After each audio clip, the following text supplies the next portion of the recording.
What up? What up? What up? Man, I don't know if there's a song. Who sang the song "The Boys Are Back in Town"? I don't. That's a, oh gosh, that's a throwback. Listen, I'm dating myself. Yeah. I don't know. You keep talking. Yeah, and so keep talking. AI will help me figure it out. I just thought about this moment. My brother is back in the studio. We're together. I mean, we've been together. We've seen each other, in different parts of the country. Thin Lizzy. Thin Lizzy. Yeah, you probably didn't want me to look that up. Yeah. Well, listen, if that's a bad song to all of our audience, only thing I was thinking about is the hook. The Boys Are Back in Town. Yeah, there it is.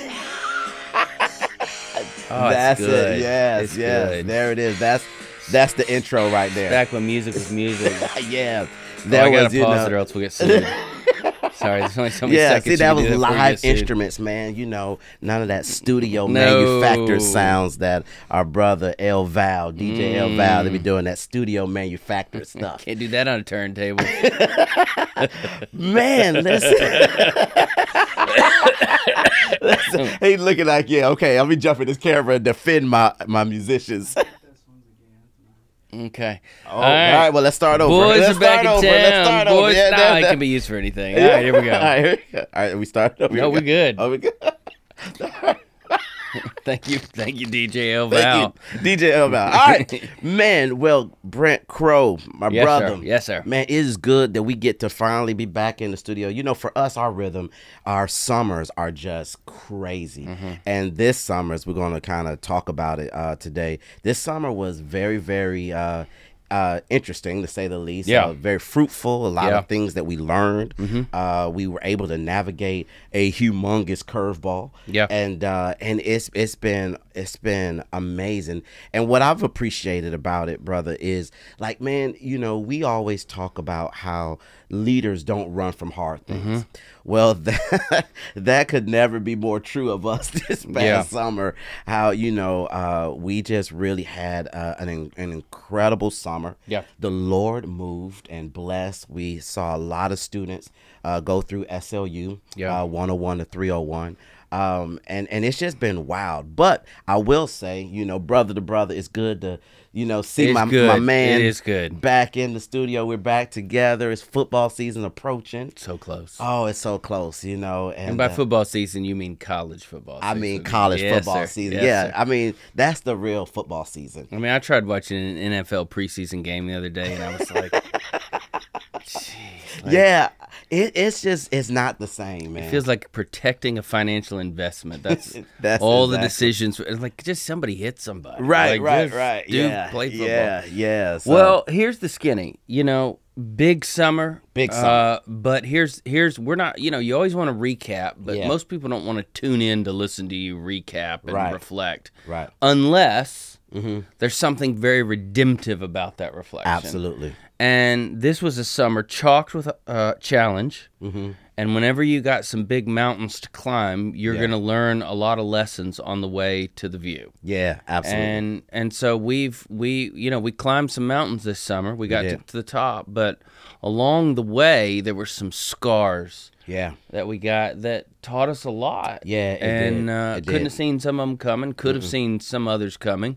Yeah. But some lessons were learned that are transferable. Yeah. And worth discussing. Yeah. Well, one of them, for me, Brent, if we could just jump right into it. Yeah. One of them. Well, you broke it down into four. Yeah, there's four big moments. Four big moments from this summer that really taught me personally, and I think it taught our team, and I think it's something that will be beneficial for every leader that's listening.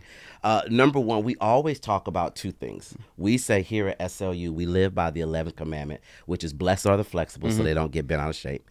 And then at SLU 101, we always kick off our SLU 101 conference with an excellence session, how to be excellent in all things. And for us in our shop, what we always say is we can't teach something to students that we're not willing to practice ourselves. Yeah. And so we learned that because we had a hotel curveball. Yeah. Now, I have just celebrated August 15th. Eight wonderful, years. Glorious, awesome years here at SLU. And for me, my tenure, this was the first time we ever had to pivot and move hotels smack dab in the middle of the. It was the first time in the first time ever. So it was crazy. So, ladies and gentlemen, picture this: without throwing shade on a brand, we won't. I'm going to try very hard, because they already got legal department, Yes. So it is. I'm going to try very, very hard to be God honoring and respectful. Yeah. But picture this, ladies and gentlemen: we are preparing for an amazing summer. We've had conversations prior to the summer happening, because when we first initially entered into a contract with this hotel, there are some things as we walked the property, says, hey, we need to know, can you make these modifications, these improvements, these adjustments? They said yes. Okay, before you say yes, we need you to put your yes in writing. Put your yes in writing. You're going to do it. We get on site first day. None of the things that they put in writing said they were going to do, they did. So myself, you, Nikki, our COO, man, we're on. I think we're having meetings, Brent, with the team there at the hotel, general manager, every day. There's text messages, there's emails, there's in-person meetings, and it was just awful, man. The customer service experience and the conference experience, to our standards of excellence, it just wasn't there, right? And so we dealt with it week 1. It really intensified week 2. There were a lot of things. I mean, we're talking about hot rooms. We're talking about leaky ceilings. We're talking about dragonflies in the food. I mean, it was just a awful experience. And so we get to week 2, and I think you said to us, and we talked to myself and Nikki and the team, like, hey, this is not indicative of who we are, and this is not the experience that we want to provide our students, nor is it the experience that people are accustomed to when it comes to an SLU branded event. And if we're going to teach our students how to be excellent in all things, we got to do the same. Right. And so we had to pivot, brother, in real time and find a hotel in the middle of the summer here in Orlando that would be to the caliber of experience that our students are accustomed to. And it was difficult. And for me, that was outside of my leadership comfort zone, because I was a part of helping, going out and meeting with hotels and finding a place, and then the Lord blessed, man, we got a place, but then we had to move out of the old into the new, communicate with our attendees, hey, we're not here, we're at this new location. And so it was a very interesting moment where we were learning how to, pivot in the midst of a very difficult situation. It was a necessary pivot, but then 2, we had to pivot because we were committed to the idea and the leadership principle that we teach about how we're called to be excellent in all things. Yeah, well, and to a financial hit to ourselves. Oh, yeah. And so there was a decision that had to be made. Here's what I learned from it. We had to move hotels. One hotel was not up to snuff. It was not the standard of excellence we both market and have grown accustomed to and deliver to our students and our student ministries and schools that we serve. So we made the tough decision, but here's the deal. That's ministry. Yeah. But we're making a decision in a business realm. Right. And they're not going, man, you do good ministry. No, they were like, yeah, you can do it. Here's how much it's going to cost you. Oh, yeah. And so we ended up, obviously you're not going to pass that expense on to a church or a student or anybody registered. And so we had to reach into our reserve funds to the tune of almost $90,000. Yeah, man. And just say we're gonna eat that money. It's a reserve fund for a reason. Right. It's an emergency fund for a reason. Right. We've been saving for years to try to be smart with our money. We always have that there. Right. We're gonna tap that this year. Because we're going to live by this standard. Now here's what I learned from it. Yeah, Jeff, excellence makes your decisions for you. So when we got to that moment, excellence makes your decisions for you. The decision was already made. Right. We just had to have the guts and the courage and the conviction to walk in that decision. Right. So excellence makes your decisions for you. When you decide that there is a standard you're going to adhere to as a leader. Yeah. In your journey. Right. When it comes to your relationships, when it comes to your work ethic, when it comes to how you treat people, all the different areas of your journey. When you ascribe, when you go, here is my standard of excellence, then that standard has already pre-made some decisions for you. Absolutely. And that's what we had to go, hey man, this decision really is already made. Yeah. We've just got to have the conviction to walk in. Yeah, and to that point, one of the things that really spoke to that and made what you just said so true is we were in a meeting, myself and Nikki and general manager, a couple of managers, and they were saying to us, Brent, that what they were providing was, in their mind, a level of excellence. And I appreciate, and I can't take credit for this statement, but I love what Nikki said. She said, then obviously we have two different definitions of excellence. And to your point, when excellence is that standard, it drives the decision. So that was something that we learned and really had to walk in that in real time. And if your excellence, or your definition and standard of excellence, drive the decision, then all the other things, the cost that you got to pay for it, the hard work that you got to put in to make the shift, make the change happen, it's hard, but you still walk in it because this is the standard of excellence. Yeah, when excellence is your standard, the right kind of excellence is your standard, then your decisions are not about what is right or wrong. Your decisions are about conviction. Yeah. And so excellence pre-makes your decision. So then your really decision is only to walk or not walk in the conviction of what you've already said you live up to. Yeah. So one big moment was having to switch hotels. Yep. Another one was, we always talk, which is not just switching hotels, but moving an entire conference from one location to another in the middle of the summer. I Yeah. just want to say that because we live in the city beautiful. It's summertime, and so our city is packed with tourists, and so that's not an easy feat. No, I want to put that out there. The second one, I wrote it like this, that I learned or was reminded on the importance of valuing and treasuring every moment, because you never know when it's the last. And as many of our listeners and audience know, we lost a legend this summer. He shared with us in one of our summer sessions, and then he went home to be with Jesus, and that's none other than our beloved brother, Pat Williams. Yeah, Pat, I've known Pat for 20 years. Pat was, for those who would hear that name and go, man, we're so sorry, who is that? Don't know who that is. Pat Williams was the co-founder for the Orlando Magic. Spent over 50 years in professional sports. Yep. Obviously over 30 years of that with the Orlando Magic. Was the architect for the 1983 world champion 76ers. Yeah. He's the guy that put, Julius Erving on that team, and he had to actually take Pistol Pete Maravich off the roster to make room for Julius. You never heard that story? No. I don't so in other words, to acquire, they needed budget money and room on the roster. And there was a great player by the name of Pistol Pete Maravich. He was one of those guys that what he didn't have in raw athletic talent, he made up for as being one of the smartest basketball players of all time. Yeah, he had a high basketball IQ. And so but he wasn't going to get them all the way where they needed to be. But this new superstar at the time, Julius Erving, could. Yeah.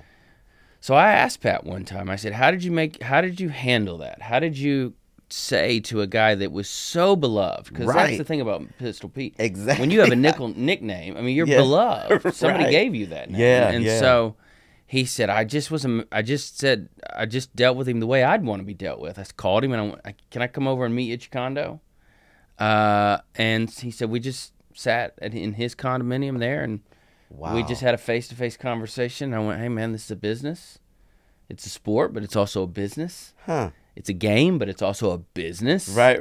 And my job is to win. Yeah. And for us to win the world championship, we're better positioned if I can go do this. That's crazy. He said Pete Maravich understood. Next thing you know, they acquired Julius Erving, and they win World Championship and the '83 76ers became, that's wild, in many people's minds, as you watch some of these talk show, the ESPN shows and Sports Centers, all these things that, I think half the time they debate just so people can have a job. But that's true. Very much when so. they talk about some of the best, finals teams in the history of the NBA, that '83 76ers team comes up a lot. That's wild. I never knew that story. Pat, was a general manager for several teams. He started out in baseball, and then he would move over to basketball. Co-founded the Magic. He's the guy that, Penny Hardaway and Shaquille O'Neal, and then over the years, Tracy McGrady. And then, he really was able, he had the golden touch as far as recruitment and draft picks. And he was just a heck of a guy. Wrote over 100 books, ran over 60 marathons. Adopted, there's so many children over the years. Just, you looked at this guy from any angle of his life and you went, he's just a machine. He's just always going and he's always doing. And he would always answer the phone the same way when I'd called him. I'd call, and we talked, I wouldn't say we talked every week, but I spoke to him at least once every other month, and then sometimes, depending on time of year, off more than that, and he'd always answer the question. He'd have that Delaware drawl. He'd go, "Hey, B." That's why he always called me. He never called me by my name. He's in heaven now. I don't know if he still knows my name, but we were friends for 20 years. "Hey, B, who's winning today?" And that was how he always started. And I love it. Pat, hopefully we are. He goes, "Well, if we're not, we need to fix it." That's so cool. So matter of fact. Yeah. But he survived cancer. Orlando hosted the All-Star game the year after he survived cancer, so he was able to host the All-Star game here in the City Beautiful. That gave him a great platform to talk about his faith. Yeah. But it also took a toll on his immune system. And so you saw the back and forth with his health over the years. And then, I talked to him about 2 months before the summer. He had had a nasty fall and broke his femur in one of his legs. And he wasn't supposed to be there in the summer, but he's a driven guy. And so I said, I got on the phone with him to go, "Hey man, it's all good. I know, if you're hurting or if you're a doctor, B, they say the physical therapy's going to be over by then. I'll be there." Well, first of all, the physical therapy was not over by then. He was I'm not saying he was lying, but he was fudging his dates a little bit. He was going to be on stage. He was. And so he showed up limping. He had a cane, and he got on stage, and we had him a couple times this summer, but the last time we had him was on a Thursday. I interviewed him and Dr. J together. He got done. We got him to the lobby. He signed some books, and then it was just he and I for a moment. And he gave me a fist bump, and he goes, "I'll see you next week. Can I do anything for you?" And I said, "Yeah, you can let me drive you home. Yeah, you don't, you look a little tired." Yeah. And we didn't get in an argument because you don't argue with somebody like that. Yeah, I'll just say you don't argue. But he emphatically told me, in his own way, "No, that's how we're going to leave it." And I love it. I said, "Well, I wish you let me take you home." And he, no. That's so and good. so that was a Thursday, and that weekend, his wife took him to the hospital. He went into ICU a few days later, never came out. But from what I understand, all of his children got to come say goodbye to him. So good.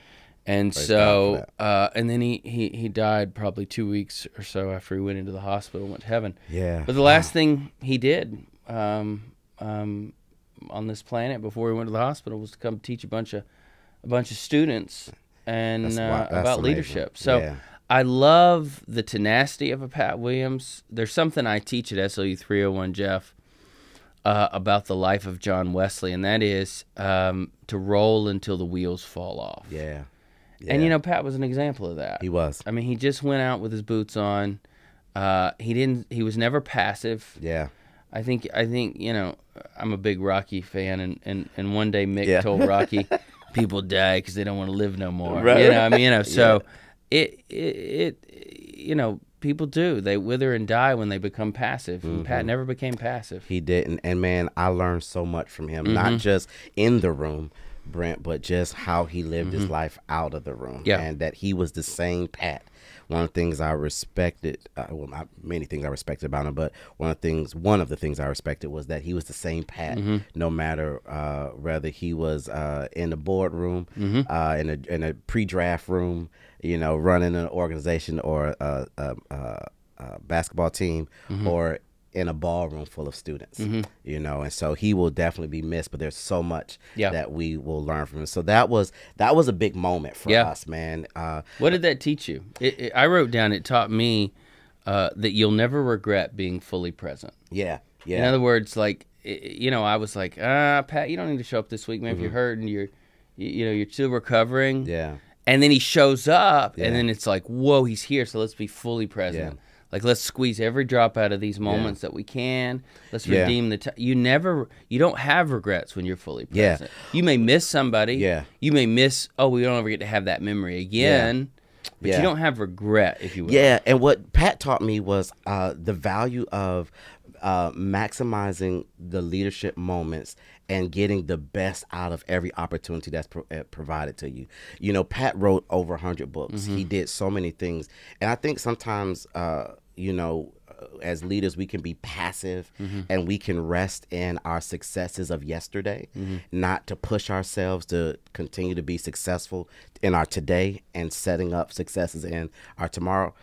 Pat didn't just rest on the fact that, excuse me, he was a Hall of Fame executive. He drafted well. The 76ers story, I mean, it led to the championship. He didn't rest on that. He was always looking for, you know, how can I build off of what I've done and continue to be better today. I want to be my best self today and not rest on my successes of yesterday. So not to be passive in your leadership. And I think that's the one thing that I've learned, just looking over his life and thinking over his life and reflecting over his life, that, man, every day the Lord gives us breath in our body, man, we got to make it count. And so that was big.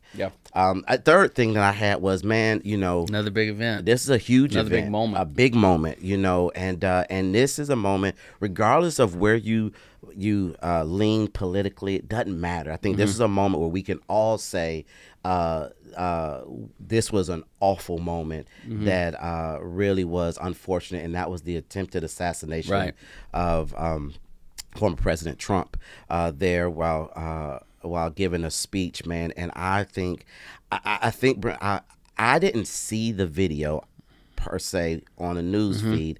I actually saw pictures that were circulating on social media first before I knew what was happening. There was this picture of you know, Secret Service around Trump, his fist up in the air. There's blood coming down the side of his ear, and it's a heck of a picture. I was like, what on earth happened?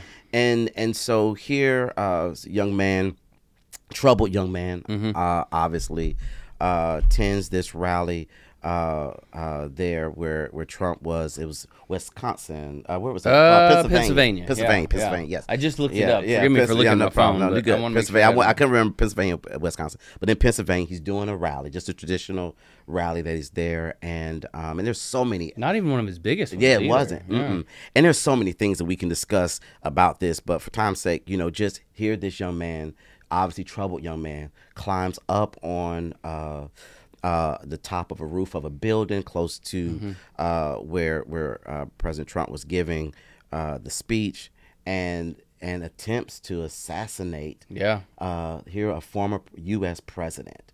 And the truth is, I hate to say it this way because I don't really believe in luck, but we're lucky he didn't get assassinated. You know, I mean, you look at all the factors. The fact that it was not a hard shot.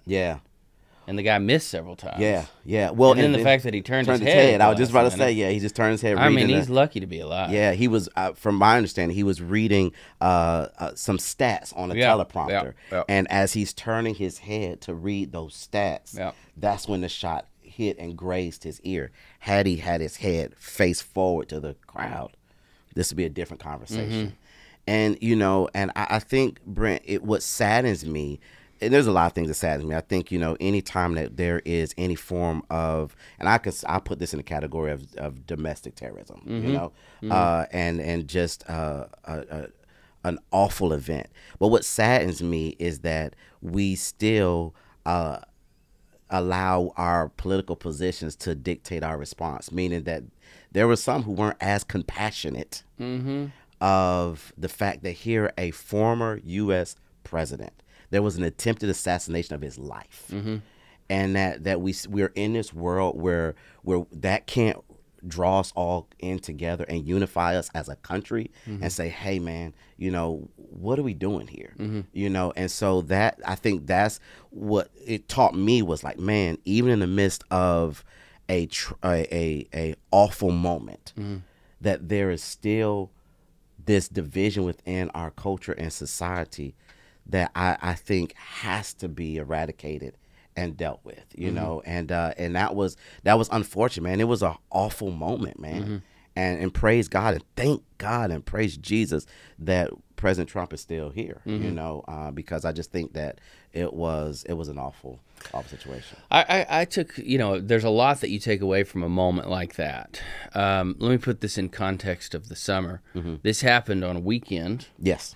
And our SOU 201 conference in Washington, D.C. started on that Monday. You're absolutely right. That's true. And so the first thing, you know, I reached out to a couple people to get some advice. In fact, I'm sitting in my hotel room in D.C. at 1 o'clock in the afternoon, and we kick off at, what was it, 5? Something like that? Yep. And I called a guy who's mentored me for 20 years, David Nasser, and because David had dealt with this from the pulpit the previous morning on Sunday morning. Okay. And I respected the way he dealt with it. And I said, hey, and David is phenomenal at walking to reading a room and be able to meeting a room where it's at. Right. So I called him, I asked him his opinion, his advice, and he goes, you know, he said I would talk to him, number one as a dad, number two as a pastor, and then thirdly as a leader. And because the truth is, while everybody's going, thank God he's still alive, there's a family that's preparing for a funeral right now. You're right. Good point. Because some of the bullets that were supposed to hit Trump hit a young man, hit a father who just turned 50. Yeah, he was there with his daughter, whose last act was to throw himself in front of his family and save his family's life and take a bullet for his family. So there is an appeal on that level, and then a pastoral level, then a leadership level. And so we normally begin SOU 201 with a lot of fall de rah. A lot of pomp and circumstance. A lot, you know, we have the color guard and we do the national anthem and we do, there's all these beautiful moments that help frame the fact that we're in our nation's capital and that we're going to be looking at leadership through a little bit of a different lens this week. Right. And you and I made the decision, Jeff, to come out cold. Yeah. So we kept the color guard in the lobby. We did all the, I mean, you know, or didn't keep them in the lobby. We asked, we're delayed when we started that, and we just came out cold. 3, 2, 1, boom, walk out. Yep. Because before we need to look at a flag, we need to kneel a knee to our Heavenly Father. Absolutely. Before we put a hand over our heart, we need to humble ourselves before Almighty God. What I didn't want our students to do, what you and I both didn't want our students to do, was to look first to something that is a temporary citizenship to address a human problem that is bigger and longer lasting than our country, actually. Yeah, absolutely. And so we wanted to look first to the Scriptures. Yeah. And we wanted to first appeal to the Lord. We wanted to humble ourselves before the Lord. So that was a powerful moment for me. The second big takeaway for me from this is, are you ready for this? Yeah. How long ago do you think that was? If you were to just guess, how long ago would you say? How long does that feel? It feels like now an eternity, a lifetime. 37 days. That's how long it's been, 37 days. And look how people have just... 37 days. And now it's a distant memory. It's ancient history. It is. And so... That's so. That is so crazy. Right. 37 days. That is so true. So there's this thing about living in a digital age, because we are all both benefactors and victims of it. Yeah, man. And what happens is time evaporates before us, and really important things become really ancient history, which make them less relevant. Yeah. Yes. Yes. And so I just want to temper us for a moment. Great point, brother. To go, hey, listen, this happened a month and a week ago, and how quickly we move on. In fact, I watched social media at the during the RNC because social media was a lot more entertaining than the RNC until you got to the last night and you had Dana White and Hulk Hogan, and then I'm going, what in the circus has come to town? And so so it was just a what I mean, honestly, I first night I was like, how did we go from God bless the USA to Amber Rose in 15 minutes? Yeah, man. I mean, there was a party that goes, I'm going to get whiplash. Like, what in the world just happened? I'm not going to lie. The Amber Rose was a head scratcher to me. But I won't go into I'm not going into that, but it was. Don't look her up. Do not look her up. I've never looked her up. Yes. I'm watching the RNC in my hotel room. Jeff's in another hotel room, and I think I texted you and went, who is this? And I get in all caps, don't look her up. Don't look her up. Like, don't look. And so I didn't know who she was. Yeah. But, it was this bizarre thing in one sense, but it was also a moment in another sense that a guy that should have been dead by all, except for the grace of God, I guess. I don't know how to explain it. Here's the thing. Some cynic is going to go, but what about the father that lost his life? But here's the deal. If nobody ever knows me, but I have a near-death experience, for the rest of my life, I'm good. But for the grace of God, I'm here. Right. So we're hypocrites if we don't let somebody have that. Yeah. Absolutely, I agree with that. So if I were him, I'd be saying the same thing. And so, but the reality is, something that happened less than 2 months ago, a month and a week ago, can feel like ancient history, which means that if we're not careful, the digital age will dull our ability to learn the lessons of history, because history is happening so fast, right, and becomes so far removed from us. Yeah. And that's a dangerous road to go down, my brother. When we attach history to current trends and hashtags, but then after that trend and hashtag has moved on and we're on to the next one, then we totally dismiss, forget, suppress, or whatever you want to say. That is scary, because you cannot prepare for your future if you don't adequately look at and learn from your past. Well, I said I watched social media, which I didn't do a lot, but I did watch social media during the RNC, just out of curiosity. And people I follow, like I don't follow social media to learn. I follow it mainly for entertainment. Like, I'll follow people. So I follow. There's a guy who was a big actor in Star Wars. I love Star Wars. Yeah. And he's as liberal as the day is long. Right. Well, during the RNC, he's making fun of Trump, and I'm like, yes. At least wait a minute. That's right. That to your point of not being compassionate. Yeah. Like, making fun of the size of his bandage and all. I'm like, dude, the guy just got shot. Yeah, man. Last weekend. Yeah, man. So there is a part of you that goes, wow, and there. So I did watch social media to see how it would be processed. Plus, it's easier to read the quotes in real time for me. Yeah. Than it is just to watch 4 hours. Yeah. And so I can get other work done, come back and read the summaries and do all that. So I'd say Trump was a moment. So we've got 3 moments so far. Yeah. We had to make a big leadership decision, but excellence makes those decisions for you. Right. We lost a dear friend. He taught us a lot. Yep. He taught us to be really present in the moment. And the more present you are, the less regret you have. And then number 3, we have the assassination attempt on Donald Trump, which taught us a lot, but it certainly should teach followers of Jesus that we should look to Christ first and the Scriptures first for solutions that for problems, whose solutions can only be found in the hand of God. Yeah. And so, so I think there was, but then we got a moment we're looking forward to. Yeah, man. Jeff. I mean, and I think open doors, and I label this open doors and opportunities as God continues to have His hand on our organization and ministry, and how there's continuous favor. In my humble opinion of SLU, as we are now, man, preparing Brent, to head over to do SLU 101 and 201 in Egypt. And I'm really, really excited about what the Lord is allowing us to do. We had our first conference last summer, and just an amazing experience. And now we're building one. We just did 101 there in Egypt, in a camp right in between Cairo and Alexandria. What was cool about this particular moment, as I was learning just the context of everyone in the room and all the different complexities of how difficult it was for us to even be there to do what we were doing, is that, one, you had maybe 700 or so students in the room, but you also had this conference being broadcast. I think it was the five major networks. Five television stations across North Africa, and Facebook Live, which averaged over 4,000 viewers at any given time. It's incredible.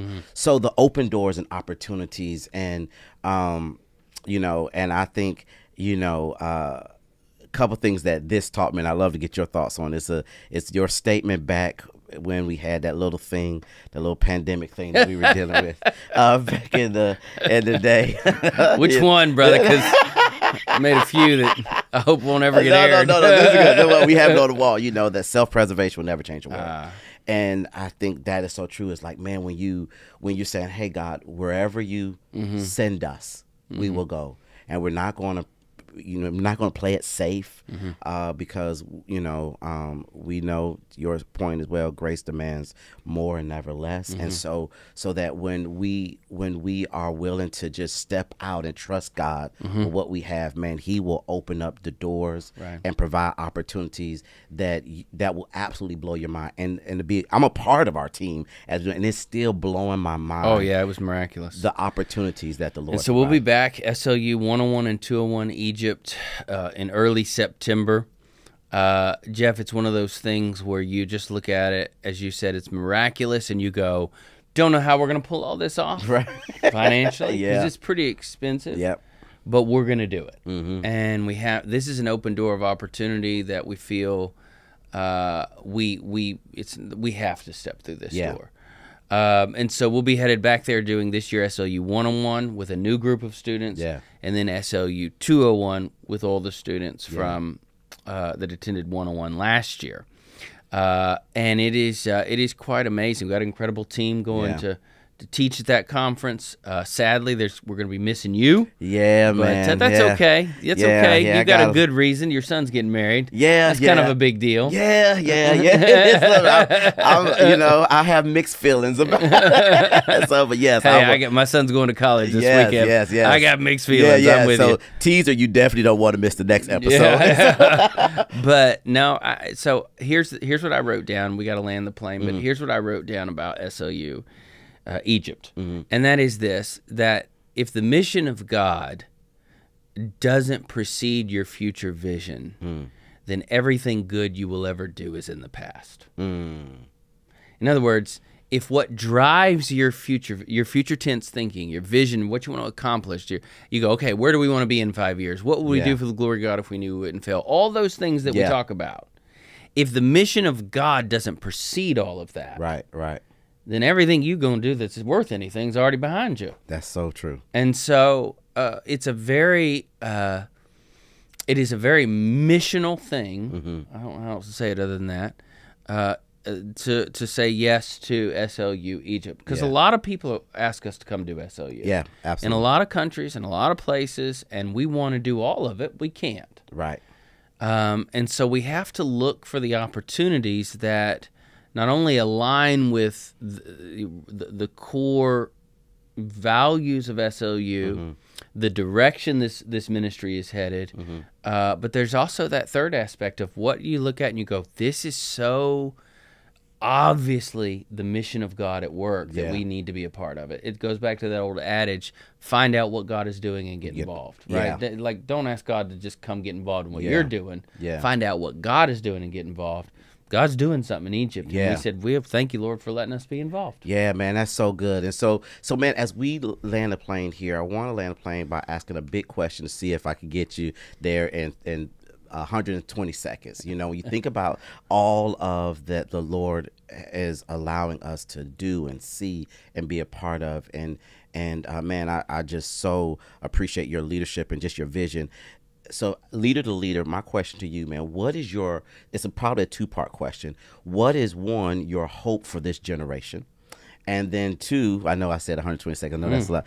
And then two, how do you see SLU coming alongside that endeavor to see what your hope for this generation come to pass? Well, that's a big question, I know. My hope for this generation is that there would, and I think there's a groundswell of it. So, I don't want to sound like I'm a prophet, because it doesn't take much to see this happening in pockets around our country. But my hope for this generation is an organic movement that could be definable in years to come. And when I say definable, we can go, wow, this is something that could be studied, and we know the effects and the impacts of. Because when great movements of God happen in history, one of the things they have in common is that after they are over, that there are real things that can be gleaned from those moments. Yeah. So there's movements where that's really just branding. Yeah.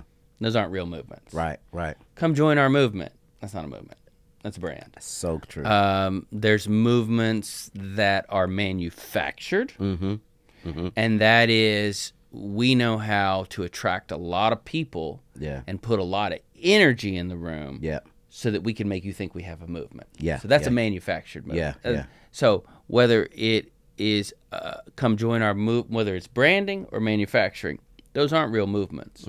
Something that is a real movement is unstoppable. And something that is a real movement is always organic. And so I'm praying for a groundswell to continue at a very grassroots level that is a very organic movement that will revolve around people who want to know the scriptures, who care about, quite honestly, the arts, because the two things that great revivals also have in common is good music and a lot of focus on the Bible. Yeah. And it's not, and then after that, a lot of people get baptized. Right. So, but I do believe that is coming. I believe we're seeing the initial evidence of that, but I'm hoping it's going to continue to become a definable movement that can be studied and learned from years. Because what will happen is, if it is, there will be just like out of the Jesus movement, there was a whole generation of pastors and professors and evangelists and artists, and we'll see a whole new generation of people who brought up, and yes, they were called and it was great. Yeah. But no, they were actually touched by a movement of God. You know, Pat Williams was in the crowd during Martin Luther King's I Have a Dream speech. Dude, I didn't know that either. Okay, so his mom said, you got to be there. So he drove his VW Bug to Washington, D.C., because his mom told him to. He knows exactly where he was standing, and he was close enough to the front where he could hear the guy yell, "Tell him about the dream, Martin." He heard it. He heard it. Now, here, watch this, Jeff. That's crazy. I wasn't there, but I got to be around somebody that was there. I want a generation of people who were touched by a nationwide, I hope, a worldwide movement of God, so they can attest to it to a future generation that hasn't seen it. That's so that they can lead in a future generation and go, no, this isn't theory to me. I was there. Wow. I saw it. I was in the crowd. Wow. I was touched by it. I'm here because I was there. Yeah. And I think that would be pretty exciting for years to come. Wow. Dude. Mic drop right there. That's good. No, that's perfect. 120 seconds. Yeah, no. It was all worth it. Hey, ladies and gentlemen, listen.